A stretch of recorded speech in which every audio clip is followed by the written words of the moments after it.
Court ಆದೇಶಕ್ಕೆ ಈಗ ಕಾದಿದ್ದಾರೆ. ರೇವಣ್ಣಗೆ ಸಿಹಿಯೋ ಅಥವಾ ಕಹಿಯೋ? ಪರಪ್ಪನ ಅಗ್ರಹಾರ ಜೈಲಿನಲ್ಲಿ ರೇವಣ್ಣ ಕಣ್ಣೀರು ಕೂಡ ಹಾಕಿದ್ದಾರೆ.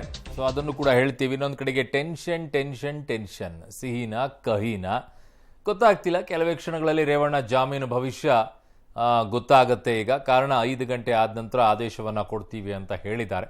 ಸೊ ವಾದ ಪ್ರತಿವಾದವನ್ನು ಆಲಿಸಿದಂಥ ನ್ಯಾಯಾಧೀಶರು ಇವತ್ತು ಬೇಲ್ ಕೊಡ್ತಾರ, ನ್ಯಾಯಾಂಗ ಬಂಧನ ಮುಂದುವರಿಯುತ್ತಾ ಅನ್ನೋದನ್ನ ನೋಡಬೇಕಾಗಿದೆ. ಓಕೆ ನರಸಿಂಹಮೂರ್ತಿ, ಈ ವಿಚಾರದಲ್ಲಿ ಈಗ ಕೋರ್ಟ್ ಆದೇಶಕ್ಕೇನೋ ರೇವಣ್ಣ ಅವರು ಕಾಯ್ತಾ ಇದ್ದಾರೆ. ಬಟ್ ಈಗ ಆದೇಶ ಸಿಕ್ಕರೂ ಕೂಡ ಆಚೆ ಬರೋದು ಇವತ್ತೇ ಬಲು ಕಷ್ಟ ಅಂತ ಅನ್ಸುತ್ತೆ ಅಲ್ವಾ ನರಸಿಂಹಮೂರ್ತಿ? ಅರುಣ್ಣ, ಬಹುತೇಕ ಇವತ್ತು ಏನಾದರೂ ಜಾಮೀನಿನ ಆದೇಶ ಹೊರಬಂದಂತಹ ಪಕ್ಷದಲ್ಲಿ ಅಂದ್ರೆ ಕೋರ್ಟ್ನ ಆ ಜಾಮೀನಿನ ಆದೇಶದ ಪ್ರತಿಯನ್ನ ಮೊದಲಿಗೆ ತೆಗೆದುಕೊಳ್ಬೇಕು.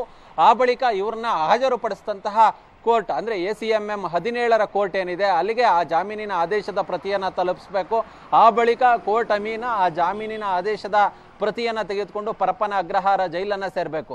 ಇತ್ತೀಚೆಗೆ ಜೈಲಿನಲ್ಲಿ ಒಂದು ರೂಲ್ಸ್ ಅನ್ನ ಮಾಡಿಕೊಳ್ಳಲಾಗಿದೆ. ಅಂದ್ರೆ ಸಂಜೆ 7 ಗಂಟೆಯ ನಂತರ ಯಾವುದೇ ಕೈದಿಗಳನ್ನ ಅಥವಾ ವಿಚಾರಣಾಧೀನ ಕೈದಿಗಳನ್ನ ಬಿಡುಗಡೆ ಮಾಡ್ತಿಲ್ಲ.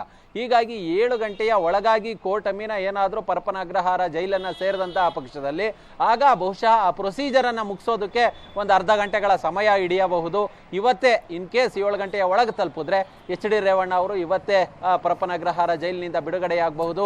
ಇನ್ ಕೇಸ್ ಕೋರ್ಟ್ ಕಾಪಿ ಇಲ್ಲಿ ತಲುಪಿಸಿ ಮತ್ತೆ ಇಲ್ಲಿ ಶ್ಯೂರಿಟಿಯನ್ನ ಒದಗಿಸಿ ಇದು ಲೇಟ್ ಆಗೋದಂತಹ ಪಕ್ಷದಲ್ಲಿ ಬಹುಶಃ ನಾಳೆ ಬಿಡುಗಡೆ ಆಗ್ತಕ್ಕಂಥ ಸಾಧ್ಯತೆ ಇರುತ್ತೆ. ಇದೆಲ್ಲವೂ ಕೂಡ ಇವರಿಗೆ ಜಾಮೀನು ಸಿಕ್ಕ ಬಳಿಕದ ಮಾತಷ್ಟೇ. ಇನ್ ಕೇಸ್ ಜಾಮೀನು ಸಿಗದೆ ಹೋದಂತಹ ಪಕ್ಷದಲ್ಲಿ ಇವರು ಮತ್ತೆ ಪರಪ್ಪನ ಅಗ್ರಹಾರದಲ್ಲೇ ಇರಬೇಕಾಗುತ್ತೆ. ನಾಳೆ ಅವರ ಪರ ವಕೀಲರು ಹೈಕೋರ್ಟ್ನ ಜನಪ್ರತಿನಿಧಿಗಳ ಪೀಠದಲ್ಲಿ ಜಾಮೀನಿಗಾಗಿ ಅರ್ಜಿಯನ್ನ ಹಾಕಿಕೊಳ್ತಕ್ಕಂಥ ಸಾಧ್ಯತೆ ಇರುತ್ತೆ. ಓಕೆ ನರಸಿಂಹಮೂರ್ತಿ, ನಿಮ್ಮೆಲ್ಲ ಮಾಹಿತಿಗೆ ಧನ್ಯವಾದಗಳು.